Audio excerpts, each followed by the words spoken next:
माता देवकी लाड़ नहीं लड़ा पाई कन्हैया को, प्रेम नहीं कर पाई, दुलार नहीं कर पाई। आज मन में विचार आया कि मेरा कन्हैया 11-12 वर्षों के बाद में मेरे पास में आया है, आज मैं अपने हाथ से भोजन बना करके खिलाऊंगी अपने हाथ से गोविंद को। माता देवकी ने आज कई प्रकार के पकवान बनाए हैं, भोजन बनाया है और भोजन बनाकर थाली परोसी है। थाली को सजा करके और ले जाकर कन्हैया के पास में कक्ष में कमरे में ले जाके रख दी।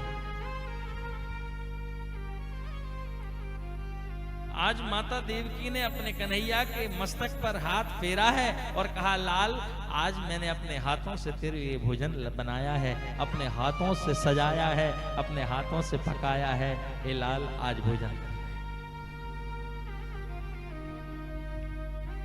मैया देवकी के इस व्यवहार को देखकर, भोजन की थाली को देखकर आज कन्हैया को अपनी माता यशोदा की याद।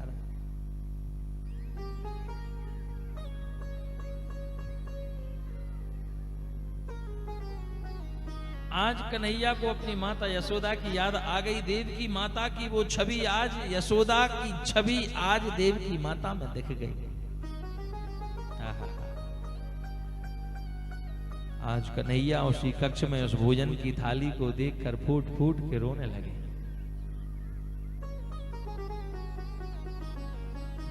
फूट फूट के कन्हैया रो पड़े।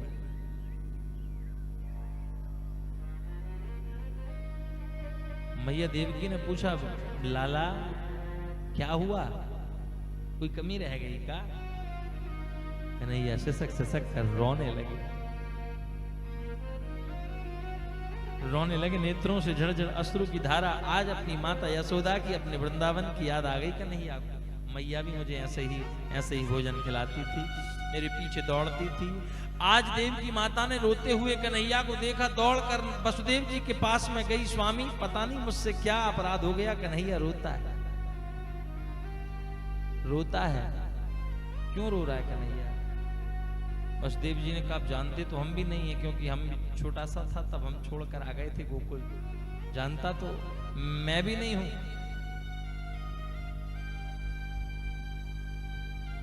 आज कन्हैया को अपने वृंदावन, अपनी उस माता की याद आ गई, इसने पाल कर बड़ा किया।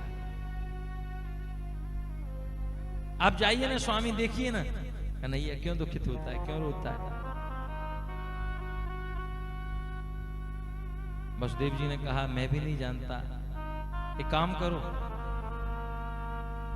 उद्धव को भेज दो। उद्धव और भगवान, उद्धव और कन्हैया में सखा जैसा भाव है, उद्धव को भेज दो। उद्धव गया। उद्धव जाओ, जाकर के कन्हैया से पूछो क्या दिक्कत है, कुछ दुख है, कुछ कष्ट है, कुछ परेशानी है क्या, क्यों रोता है, यहाँ कोई कमी है क्या? उद्धव गए, हाँ हाँ मैं भी पूछ के आता हूं। गए, कक्ष में गए, कन्हैया क्या हुआ, क्यों रोते हो, क्या बात है, क्या कष्ट है तुम्हें, मथुरा में कोई कष्ट हो रहा है? उद्धव से लिपट कर भगवान आज रो पड़े। उद्धव आज देवकी माता के उस ममतत्व को देखकर, देवकी माता के उस प्रेम को देखकर आज मुझे अपनी माँ यशोदा की याद आती। मैं अपने वृंदावन को भुला नहीं पा रहा। उद्धव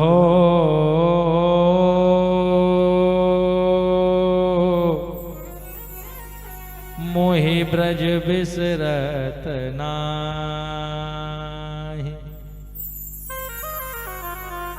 उद्धव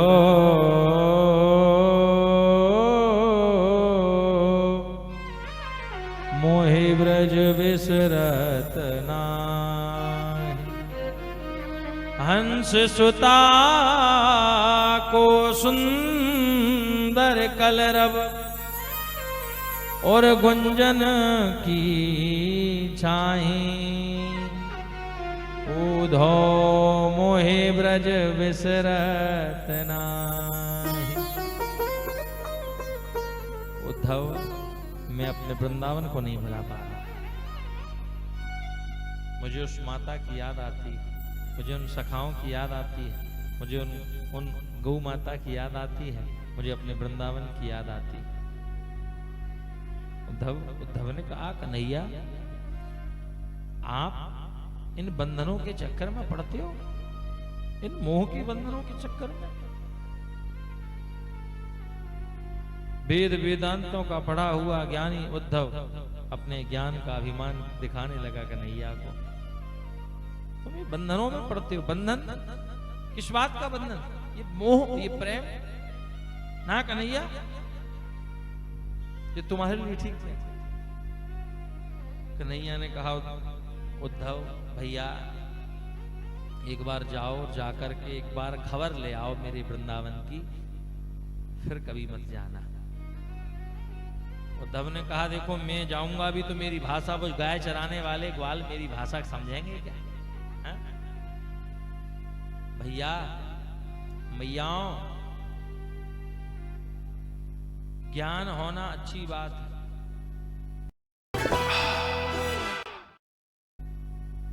पर ज्ञान का अभिमान होना सबसे बुरी बात है। ज्ञान होना अच्छी बात है, पर ज्ञान का अभिमान होना सबसे बुरी बात है। हाँ,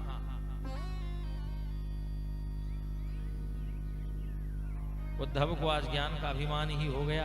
अरे कन्हैया कैसी बात करते हो, मेरी भाषा नहीं समझेंगे वो गाय चराने वाले। मैं वेद वेदांतों की बोलने वाली भाषा बोलता हूँ, वेदों की भाषा, विद्वानों की भाषा, वेदांतों की भाषा बोलता हूँ, मेरी भाषा उनको समझ में नहीं।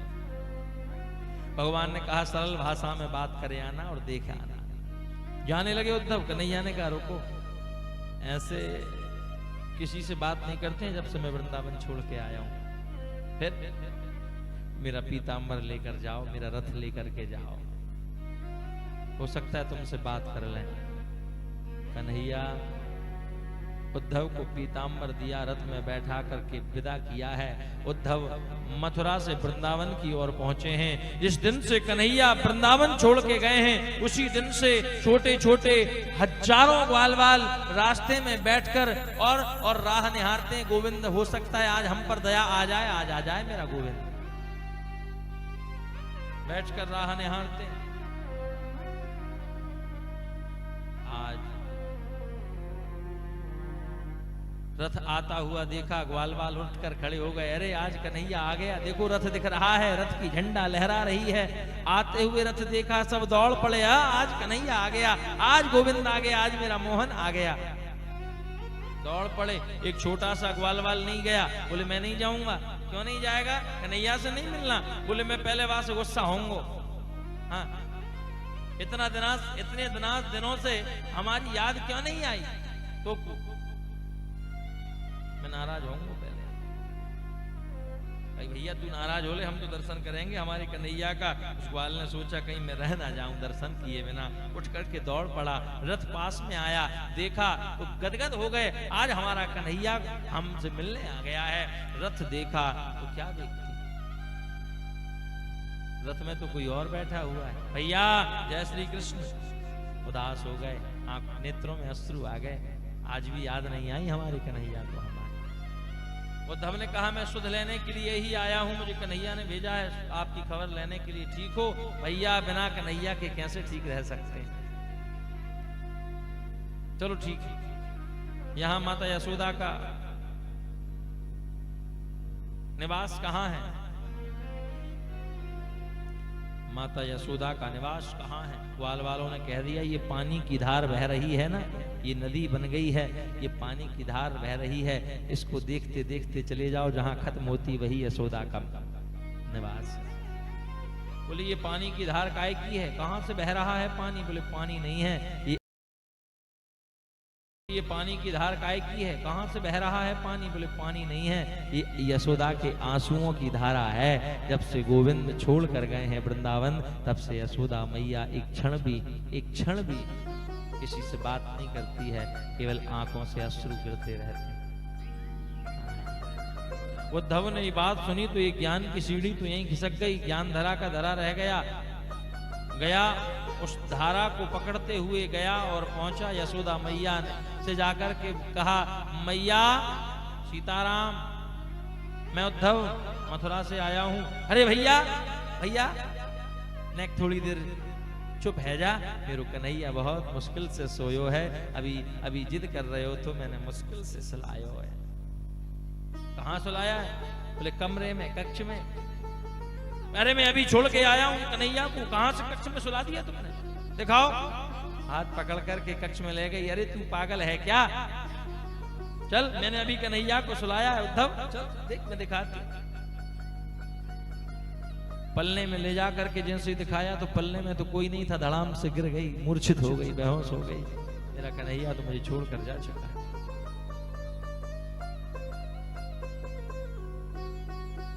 अश्रुपात होने लगे। एक जान की सीढ़ी और धरी धरी रह गई। इतना प्रेम, इतना स्नेह। मैया के चरणों में प्रणाम किया है। मैया गोपियां कहाँ मिलेंगी? सुध लेने के लिए भेजा है कन्हैया ने, आपकी ग्वाल वालों की, वृंदावन की गोपियों की। यमुना के किनारे बैठकर सब गोपियां राह निहारती हैं। गोपियां चर्चा कर रही थी। उद्धव ने खड़े होकर के सुना। एक गोपी कह रही, रात में कन्हैया मेरे स्वप्न में आया, मेरी मटकी को छीन कर और फोड़ दिया। मैंने पकड़ने के लिए दौड़ी, इतने में ये बैरन नींद खुल गई, सपना टूट गया। एक गोपी कह रही है, बहन तू तो भाग्यशाली है कि स्वप्न में कन्हैया ने आकर दर्शन दे दिया। जब से कन्हैया इस वृंदावन को छोड़कर गए हैं, तब से मेरी आंखों में तो नींद ही नहीं आती, और नींद नहीं तो स्वप्न कहां से देखूं।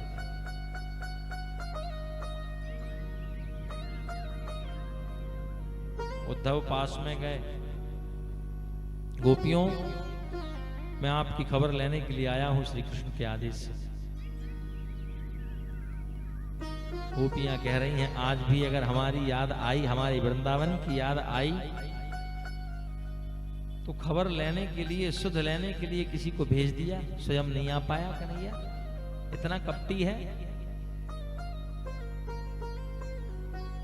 इतना कपटी। श्याम नहीं आए, घन श्याम नहीं आए, बैठी रहूं यमुना पे आस लगाए है। श्याम नहीं आए,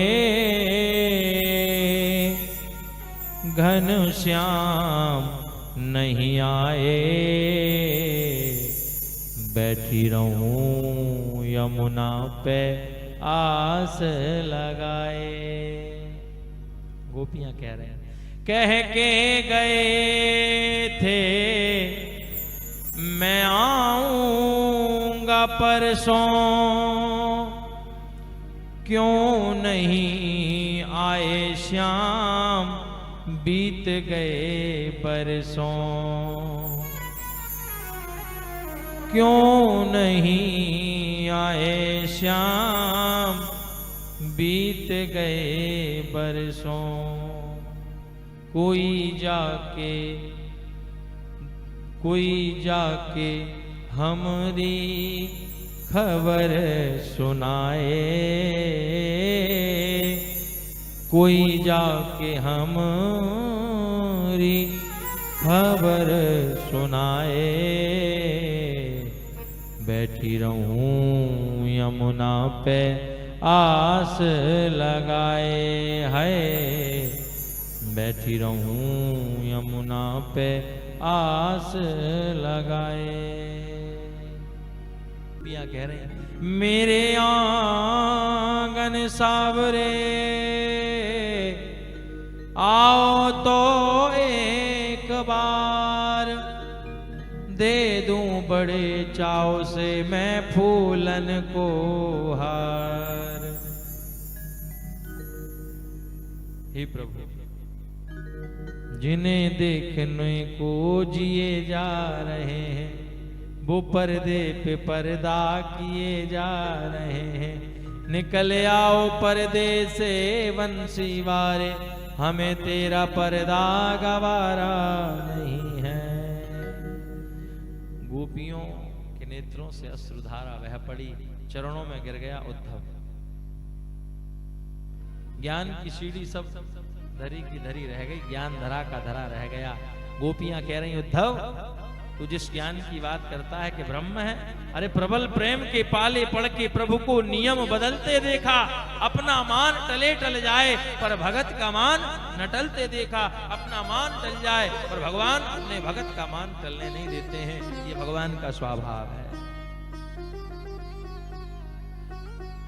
1 घंटे का कहकर जो उद्धव आया था, गोपियों के उन प्रेम की बातों को सुन करके ऊधो सूधो है गयो सुन गोपिन के बोल।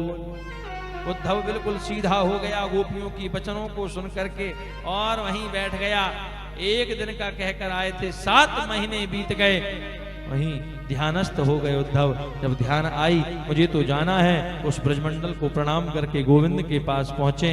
हे गोविंद, हे कन्हैया, तुम कितने कपटी हो, वो ब्रजवासी वो वृंदावनवासी तुमसे कितना प्रेम करते हैं और तुम यहाँ पड़े हो। तो जाना चाहिए उनकी रक्षा, उनसे प्रेम के लिए। भगवान ने कहा उद्धव नेत्र बंद करो। नेत्र बंद करके जैसे ही उद्धव ने नेत्रों को खोला है, क्या देखता है, वहीं पर सारी गोपी ग्वाल बाल गाय बछड़ा मैया वो वृंदावन सारा दरबार सजा हुआ है गोविंद का। उद्धव ने देखा तो आंखों से अश्रु की धारा बह पड़ी, चरणों में गिर गया। उद्धव प्रभु आपके विरह में फिर इतना क्यों रोते जब आपके समीप ही हैं ये ब्रजवासी वृंदावनवासी। तो भगवान ने कहा उद्धव मैं वृंदावन से कभी अलग नहीं हो सकता, मेरे प्राण हैं वृंदावन, ब्रजवासी मेरे प्राण धन हैं, मैं कभी अलग नहीं हो सकता अपने ब्रजवासियों से। हाँ, ये तो प्रेम की बात है उद्धव, बंदगी तेरे बस की नहीं है। ये तो प्रेम की बात है उद्धव, तुम नहीं समझ पाओगे, क्योंकि पोथी पढ़ पढ़ जगमुआ, पंडित भया न कोई, 2.5 अक्षर प्रेम का पढ़े सो पंडित हो। ज्ञान का अभिमान टूट गया उद्धव। आज गोपियों ने ग्वाल वालों ने उन वृंदावन वासियों ने भगवान श्री कृष्ण के प्रेम का वर्णन उद्धव से किया। उद्धव से कहा हे उद्धव, अरे प्रेम में वो शक्ति है कि पत्थर को पिघला दे, प्रेम में वो शक्ति है पत्थर पिघल जाए। जो काम बहुत बड़े बड़े काम तीर और कमान से नहीं हो सकते, बंदूक और तलवार से नहीं हो सकते, वो काम कभी कभी प्रेम की वाणी कर देती है भैया। प्रेम के शब्द कर देते हैं और प्रेम के शब्द से प्रेम से किसी को भी रिझाया जा सकता है। भगवान ने बता दिया प्रेम की शक्ति। हाँ, वो ये तो प्रेम की बात